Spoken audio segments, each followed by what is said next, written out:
Hi everybody, this is Sherri Noel from Rebecca May Designs. I've been working on this quilt block for Quilt Mania, and I thought I'd share sort of my process for appliquing the wool letters down. And you know, maybe you'll learn a new technique if you haven't tried it before, but let's just get right to it. Okay, I'm going to just go over the process that I use for my wool applique. So I've got a couple of letters here cut out, and I just wanted to show you that they are in fact the reverse mirror image of the letter. It's hard to tell with the A, but it's actually the mirror image. So when we fuse these on and cut them out, we'll have the right image for each letter. The product that I'm using is this Heat and Bond Light, and it's the fusible I prefer for wool applique because it's very easy to, you know, get my needle through when I'm appliquing it onto my background fabric. So it's very nice. So the first thing I'm going to do after I've got my letters traced out is I'm going to take my iron. So I'm going to go ahead and give this a quick press with my iron. And you know, sometimes I do use a little steam. It just seems to make the process work a little better, I guess. Okay.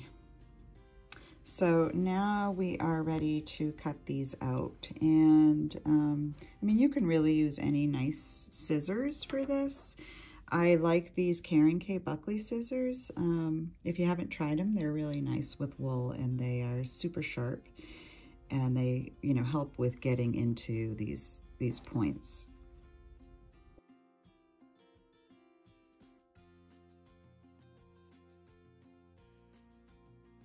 So now I have my letters cut out, and I just wanted to show you, this is the paper side, and then this is the wool side. And the wool cuts quite nicely. So I've got both letters. This is the paper side, and again the wool side. And what I'm going to do is just pull back this paper like this. I'm just going to peel it back just like this. And you can see that it's got a light fusible on the back. So what I am going to show you next is an A that I already have ironed onto a background piece, just as an example. So all I did was turn it over with the fusible against the right side of my fabric, and I gave it a nice press, a little steam. You can flip it over to the back side, give it another nice little press, and then you are all set to stitch. Now, what I do first in my applique is I like to use a wool thread, and I will applique stitch around the whole letter. I prefer that because I feel that it's got a little bit of a cleaner look to me to use a coordinating thread also in wool. You know, it helps it to disappear a little bit better into the applique, and then I go around it and finish it with some pearl cotton, which I'll show you next. So first let me get my needle, and I'm going to be using these Gold Eye chenille needles number 24, and really because this is what I have on hand, I use this a lot for my pearl cotton, and it works just fine for what I'm doing with the wool thread. So I'm going to go ahead and get my needle threaded and show you how I applique that on. So I've got my needle threaded with this Aurifil wool thread, and I'm going to start my applique. I'm coming up from the back, and I want to come out in this little corner to start. And my stitches are, you know, I don't know, roughly 1/8 of an inch or maybe a little more. I'm going to come up through my applique, and then I'm going to go down right next to where I came out into just the background fabric only. I'm going to take one small stitch, and I want to come out through my applique again, just a little bit ahead of where I had exited before. Pull this, and we get our first stitch. Again, we're going to go in right next to where we came out into the background fabric only, and then we're going to come out, you know, about 1/8 of an inch ahead, and then about 1/8 of an inch into the fabric as well. So we're just moving up, making small stitches.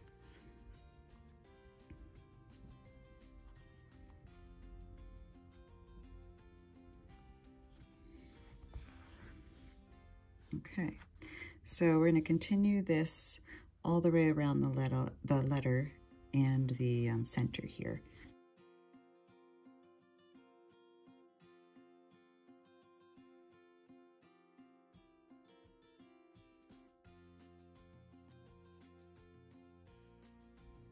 Okay, so I have not gone around the entire A, but I have done this side right here, this outer edge, and I just wanted to show you how I backstitch around it. So I'm using Pearl Cotton 8, and whoops, there we go. To get it onto my needle, sometimes I use this handy threader. So I'm going to go ahead, actually I'm going to turn this around. I'm going to go ahead and put this right through my needle. So my needle is hanging on the hook right there. And then I'm going to drape this pearl cotton over the edge and just pull it through, which is works out really nicely and doesn't, you know, stress that needle threader at all because it's pretty strong.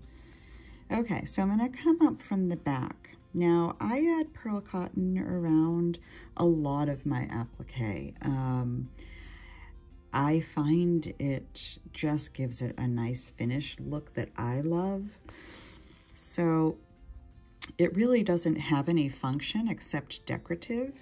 You could do a buttonhole stitch if you wanted, or any kind of stitch really, but I just prefer sometimes to just do a nice clean back stitch. So I've come up from the back of my fabric, and when I begin I actually do take a stitch ahead, and then I come out. So I'm going in about, let's just call this 1/8 of an inch, but it's somewhere between 1/8 and 1/4 probably. So I'm going to go in here and then come out even another 1/8 or 1/4 inch ahead, depending on how long you want your stitches to be. Okay, so now I have one stitch here showing. I don't know if you can see that. And then I have a blank spot. So this is where I'm going to start my actual back stitch. I'm going to come in just at the top of this previous stitch. And then I'm going to come out ahead of where my thread is exiting the top.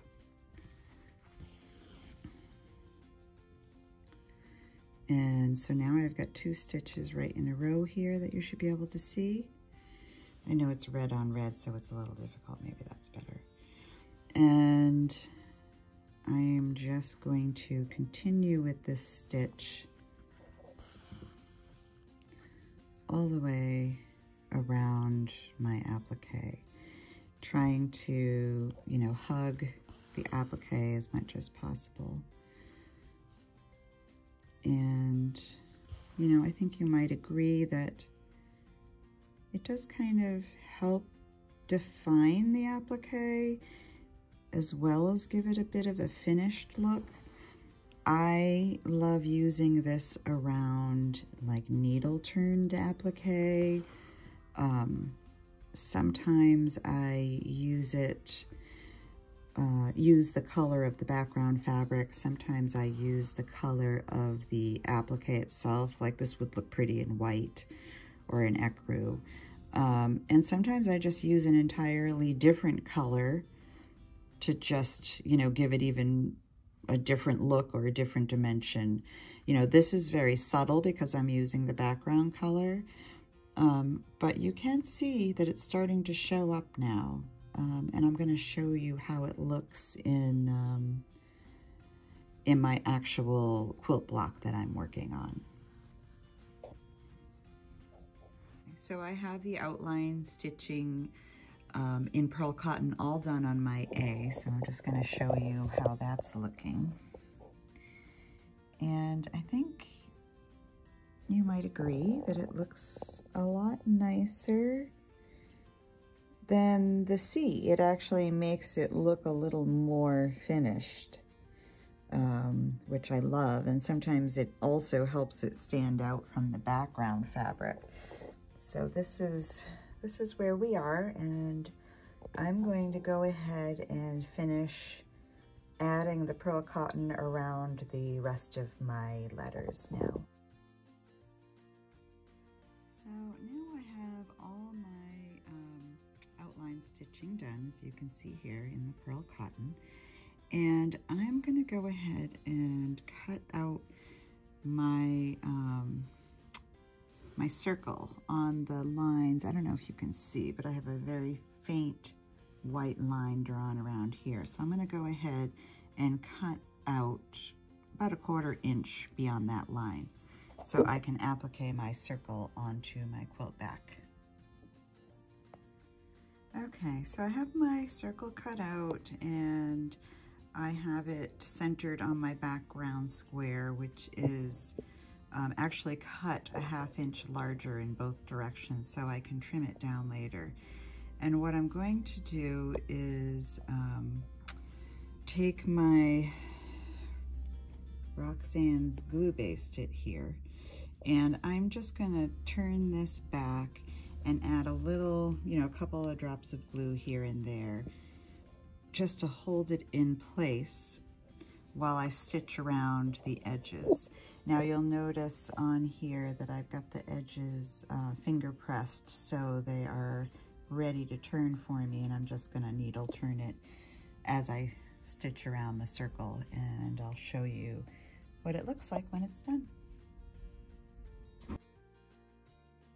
All right, so you can see here that I have appliqued my circle on, and I have also stitched around it with pearl cotton 8 in red.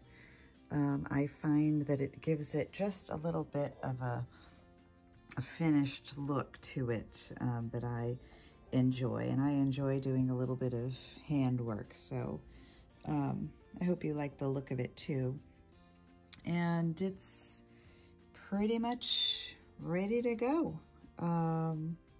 All I need to do now is trim my background square down to size, which I should be taking off maybe 1/4 inch all around, and then it'll be done. So I hope you enjoyed this quick tutorial. Thanks for joining me, and I hope you get to make the piece in Unity Block.